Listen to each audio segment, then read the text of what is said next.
Hi guys, welcome back to another video. So back at the training pitch with Omar. We're going to get a good training session in today as always. A lot of new drills today. I've not tried any of these before, I believe. So it's going to be some new stuff. I'm very excited to test them out. And a lot of these are going to have a bit of a fitness element. A lot of ball work included today as well. Overall, it's just going to be a really good session. So if you don't have a training partner, I know some of you guys have commented that you don't have a training partner to train with. Remember, there is hundreds of sessions on my channel that are specifically for individual training sessions, so you can work on them without a training partner. You don't need anything else apart from yourself, maybe a few cones, but if you don't have cones, you can always use objects lying around the house. So make sure you check out the rest of the channel. But anyway, we're going to get into the session now, and as always, we're going to start with a warm-up. So let's go.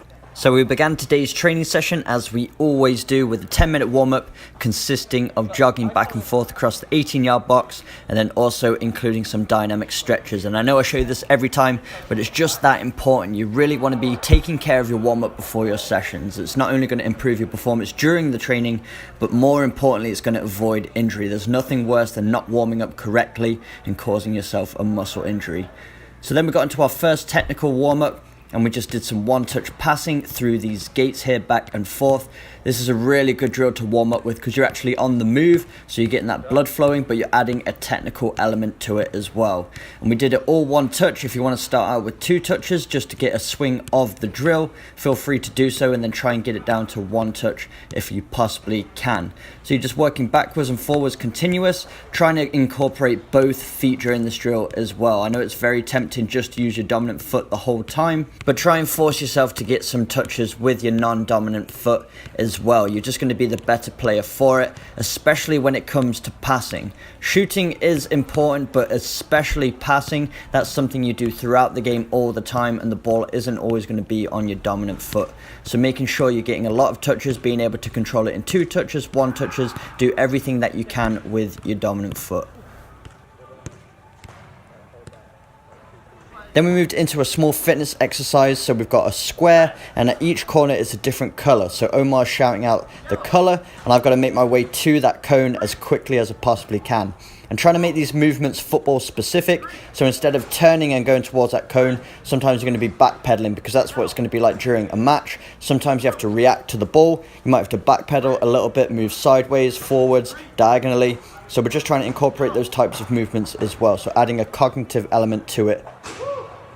Then we worked on another variation of the same drill, but this time incorporated the ball.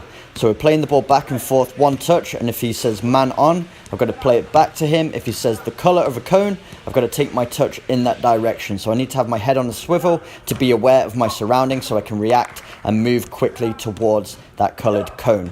And also from time to time, he won't pass the ball and shout out the color, and I've got to make my way over to that, just like what we were doing in the first drill. So very exhausting drill, both physically and mentally. Lots to think about in this one. Then we moved into a small dribbling exercise with a bit of awareness included in it. So it's a bit of a fun game. So what we're doing is we're working in this triangle, working one at a time. One of us is the chaser and the other one is being chased. So I'm the chaser in this repetition. I'm trying to catch Omar, but you can only go around the triangle. You can't cut through the cones or anything like that. And you're just trying to turn sharply and keep your head up so you can see your opponent's movements and try and anticipate them. So then it was Omar's time to chase me. So as you can see, I'm keeping my head up, and if he's coming towards me, turning and make him make a mistake. The only way to get out of this one is making him lose control of the ball just like that. Then we went into a mirror drill. So again, working with each other, going off each other's movements. And then I'm moving between these channels. As you can see, I've marked out little channels with the cones. I'm trying to find an empty one to get through.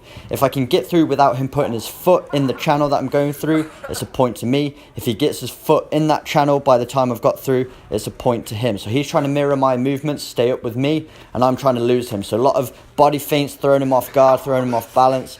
As you can see with that one, just throwing him to one side so he's off balance so I can accelerate through the gate. Then it was Omar's time to go through. So you'll notice on this one, I think I just get my foot inside the grid. Like there. So that one wasn't a point to me. And on the next one, I think Omar lost me and got through cleanly. So this is a really good drill. You don't want to let your partner get through. Working on those movements that you will incorporate during a match. It's very important to be light on your toes, very agile so you can lose your opponent. And also if you're a defender as well, it's good to be able to stay light on your feet so you can keep up with the attacker.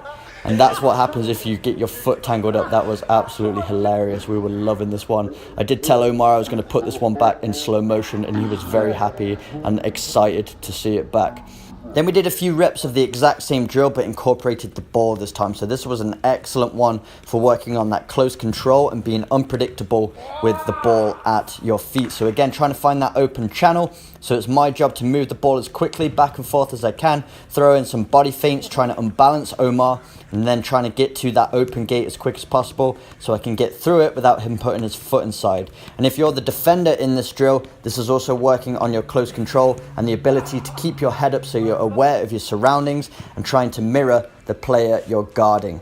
So a good drill for both players in this case. So a really good one, you'll see players like Neymar, they're throwing these kind of body feints all the time. So this is a great drill for practicing it, seeing the effectiveness of certain movements with your body. So throw some step overs in, be creative with this one, enjoy it as well. It's a lot of fun. These drills are really good for competing with your teammates. You'll enjoy them, but also get some really good work out of them as well.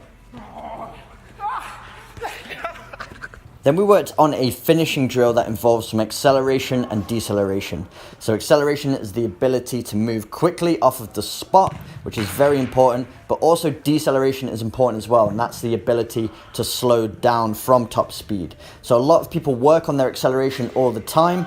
That is an important attribute, being able to get off the mark quickly, but also slowing down to an abrupt stop is a very essential skill as well, especially at the higher levels, because not only as an attacker, it's going to make you more unpredictable. You'll see players like Messi, they're stopping and starting all the time and it unbalances the defender.